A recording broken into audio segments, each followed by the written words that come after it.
Idukki Bodimettu excise check പോസ്റ്റിന് സമീപം നിയന്ത്രണം നഷ്ടപ്പെട്ട വാഹനം 60 അടി താഴ്ചയിലേക്ക് മറിഞ്ഞു. അപകടത്തിൽ വാഹനത്തിൽ തീ ആളിപ്പടർന്നു. വാഹനത്തിൽ ഉണ്ടായിരുന്നത് 2 കുട്ടികൾ ഉൾപ്പെടെ ബാംഗ്ലൂർ നിവാസികളായ 4 പേരാണ്.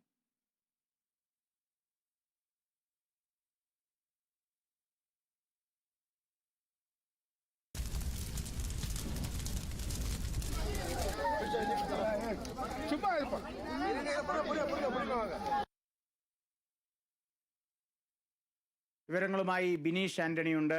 ബിനീഷെ, എന്താണ് അപകടത്തിന്റെ കാരണം? പരിക്കേറ്റവരുടെ നില ഇപ്പോൾ എങ്ങനെയാണ്?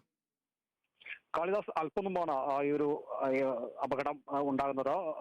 തമിഴ്നാടും കേരള അതിർത്തിയുമായി പങ്കിടുന്ന ബോഡിമെട്ടിന് സമീപമുള്ള കേരള ചെക്ക് പോസ്റ്റിന് സമീപമാണ് ഇത്തരത്തിൽ മൂന്നാറിൽ നിന്ന് പോയ വാഹനം നിയന്ത്രണം നഷ്ടപ്പെട്ട വലിയ താഴ്ചയിലേക്ക് മറിഞ്ഞത്. ഈ താഴ്ചയിലേക്ക് മറിഞ്ഞപ്പോൾ തന്നെ വാഹനത്തിന് തീപിടിക്കുകയായിരുന്നു. തുടർന്ന് ഈ പുറകിൽ വന്ന ആളുകൾ കണ്ടതോടെ തന്നെ പെട്ടെന്ന് രക്ഷാപ്രവർത്തനം നടത്തുകയായിരുന്നു.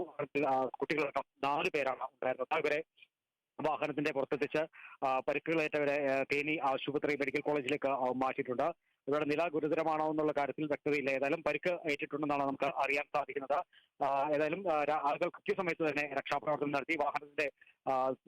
വാഹനം മറിഞ്ഞ ഉടനെ തന്നെ വാഹനത്തിൽ പെട്ടെന്ന് തീ ആളിപ്പടരുകയായിരുന്നു. ആളുകളുടെ കൃത്യമായ ഒരു ഇടപെടൽ മൂലമാണ് ഈ 4 പേരെയും പുറത്തെത്തിച്ച് ഇപ്പോൾ തേനി മെഡിക്കൽ കോളേജിലേക്ക് അയച്ചിട്ടുണ്ട്. അവരുടെ ചികിത്സ ഇനി തേനി മെഡിക്കൽ കോളേജിലായിരിക്കുമെന്നാണ് നമുക്ക് അറിയാൻ സാധിക്കുന്നത്. ഇടുക്കി ബോഡിമെട്ട് എക്സൈസ് ചെക്ക് പോസ്റ്റിന് സമീപമാണ് സംഭവം. 60 അടി താഴ്ചയിലേക്ക് മറിഞ്ഞ കാർ പെട്ടെന്ന് തീ ആളിപ്പടരുകയായിരുന്നു. രക്ഷാപ്രവർത്തനം വളരെ മികച്ച രീതിയിലായതുകൊണ്ട് തന്നെ കാറിനകത്തുണ്ടായിരുന്നവരെ പുറത്തെത്തിച്ചു, ആശുപത്രിയിലേക്കും എത്തിച്ചു. നിലവിലെ ആരോഗ്യനിലയെക്കുറിച്ചുള്ള വിവരങ്ങൾ ഇതുവരെ കൂടുതൽ ലഭിച്ചിട്ടില്ല. ബിനീഷ് ആന്റണിയാണ് വിവരങ്ങൾ നൽകിയത്.